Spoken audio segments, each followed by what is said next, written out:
Hi there, everyone. Welcome to the Daily Gardener. I'm your host, Jennifer Ebling. It's April 29th.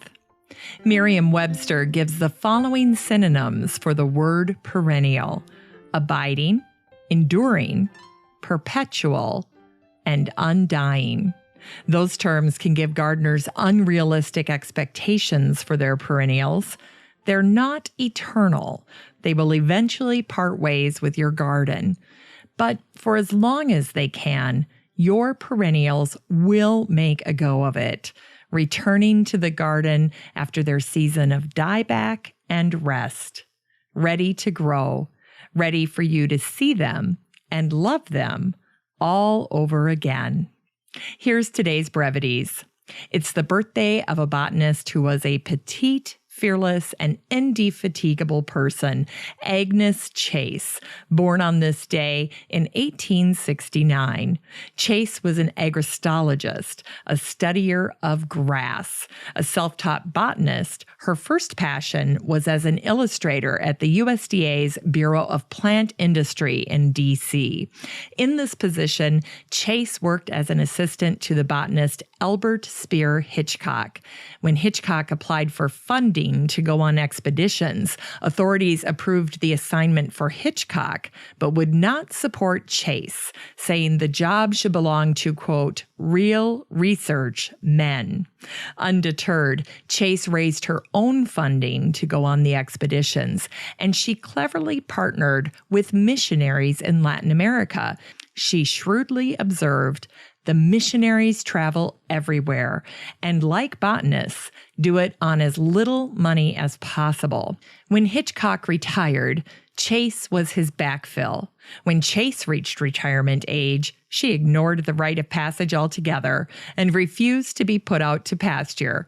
When Chase was 89, she became the 8th person to become an honorary fellow of the Smithsonian, and a reporter covering the event said, Dr. Chase looked impatient, as if she were muttering to herself, "This may be well and good, but it isn't getting any grass classified, Sonny." On this day in 1924, it was Cornelia Vanderbilt's wedding day. When the Vanderbilt heiress married British nobility, the wedding flowers had been ordered from a florist in New York, but the train to Asheville had been delayed and would not arrive on time. The Biltmore gardeners came to the rescue, clipping forsythia, tulips, dogwood quince, and other flowers, wiring them all together. And if you look up this lavish, classic Roaring '20s wedding on social media, the pictures will show you that the bouquets held by the wedding party were indeed very large. They look to be about 2 feet in diameter. I'll share images in our Facebook group, The Daily Gardener Community. On this day in 1980, Alfred Hitchcock died. On social media, you can see images of a very young Alfred Hitchcock in Italy on the set of what many believed to be his first feature-length silent film. It was called The Pleasure Garden.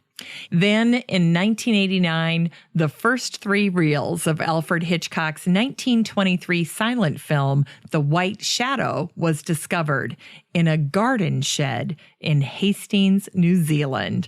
The film was long thought to be lost.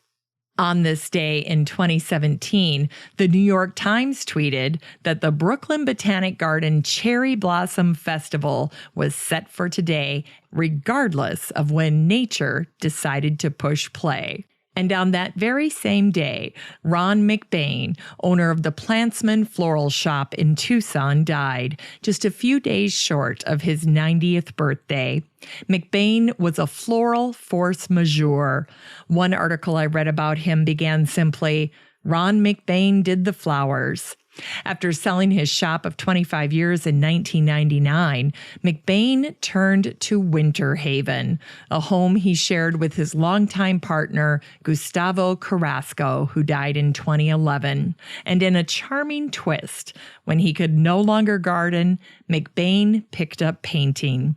He said, "I imagine I'm in the flower shop and arrange on canvas the way I would in a vase. The joy I get fills me so much, I wouldn't want to do anything else." Finally, tonight at 7 p.m. Central Time, The World is Reborn on PBS with their presentation of Nature, American Spring Live, the Emmy and Peabody award-winning series, and it will air 3 nights starting tonight, April 29th through May 1st. In Unearthed Words, here's a beloved poem about Botany Bay from Australian Mary Gilmore. On this day in 1770, Captain James Cook sailed into a large harbor on the coast of what would become Sydney, Australia, and he named it Botany Bay. In Mary's poem, you'll hear the words knotted hands, meaning the imprisoned hands of convicts who were made to work for Australia. I'm old Botany Bay, stiff in the joints, little to say. I split the rock, I felled the tree. The nation was because of me. Old Botany Bay, taking the sun from day to day. Shame on the mouth that would deny the knotted hands that set us high. And here's another poem from Gilmore about the founders of Australia. Even the old long roads will remember and say, hither came they, and the rain shall run in the ruts like tears, and the sun shall shine on them all the years, saying, these are the roads they trod, they who are away with God. For today's book recommendation, it's called Gardenpedia, an A to Z guide to gardening terms by Pamela Bennett and Maria Zampini. The idea for the book started with Maria Zampini needing to explain basic terms and practices to new hires at her nursery, and was expanded by Master Gardener Pam Bennett's experiences with teaching home gardeners. And for today's garden chore, I'll never forget talking to Peggy Ann Montgomery. I interviewed her for the Still Growing podcast in episode 553.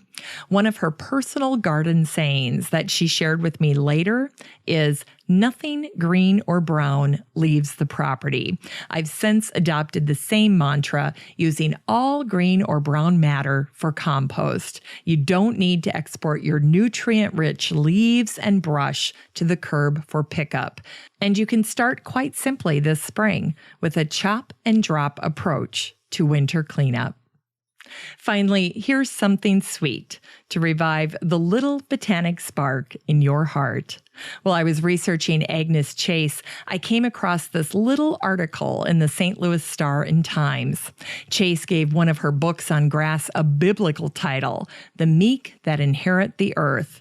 The article pointed out that Mrs. Chase began her study of grass by reading about it in the Bible. In the very first chapter of Genesis, the first living thing the Creator made was grass. And Chase wrote, grass is what holds the earth together. Grass made it possible for the human race to abandon his cave life and follow herds. Civilization is based on grass everywhere in the world. This significance, says this rare scientist, still holds. Thanks for listening to The Daily Gardener. And remember, for a happy, healthy life, garden every day. The Daily Gardener is produced weekdays in lovely Maple Grove, Minnesota. You can find complete show notes over at thedailygardener.org, and be sure to share the show with your garden friends. You can find The Daily Gardener on all your favorite social media, Instagram, Twitter, and Pinterest, and of course, Facebook. While you're over at Facebook, don't forget to join the Daily Gardener community. Just search for these 3 words, Daily Gardener Community. The group will pop right up, and then request to join. Finally, I want to thank my team at Podfly Productions, where my fabulous editor is Eric Begay. Have a great day in the garden, and we'll see you tomorrow.